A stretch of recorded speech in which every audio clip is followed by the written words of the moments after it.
بسم اللہ الرحمن الرحیم۔ السلام علیکم۔ ایون ٹی وی کے ساتھ میں ہوں نم نقوی۔ سب سے پہلے news head lines.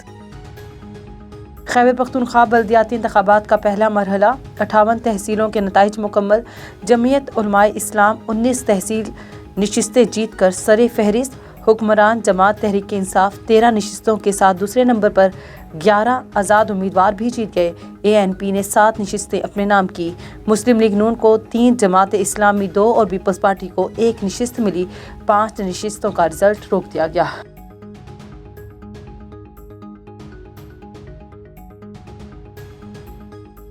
Khyber Pakhtunkhwa انتخابات میں غلطیاں کیں اور قیمت چکائی۔ وزیر اعظم عمران خان کہتے ہیں، غلط امیدواروں کا انتخاب ناکامی کا سب سے بڑا سبب بنا۔ اب دوسرے مرحلے کے بلدیاتی انتخابات کی خود نگرانی کروں گا۔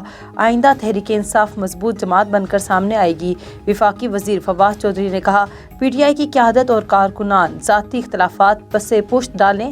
تحریک انصاف کمزور ہوئی تو ملک بھیڑیوں کے ہاتھوں لگ جائے گا۔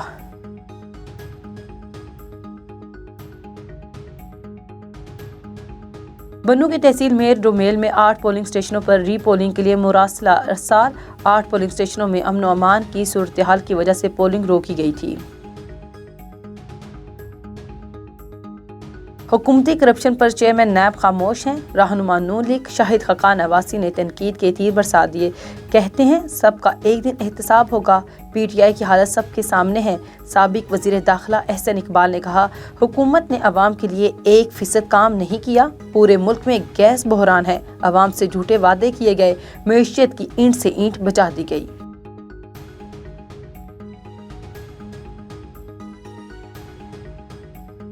PTI کے گھڑ میں ان کا حشر ہوگا۔ وزیر اطلاعات سندھ سعید غنی کہتے ہیں، سندھ اور پنجاب میں PTI کے حشر کا اندازہ لگایا جا سکتا ہے۔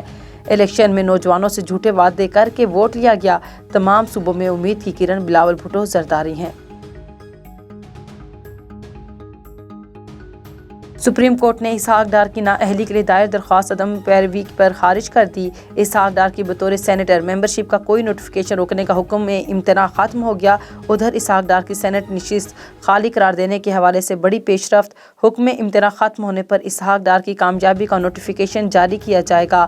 نوٹیفکیشن جاری ہوتے ہی اسحاق ڈار پر نئے آرڈیننس کا اطلاق ہو جائے گا۔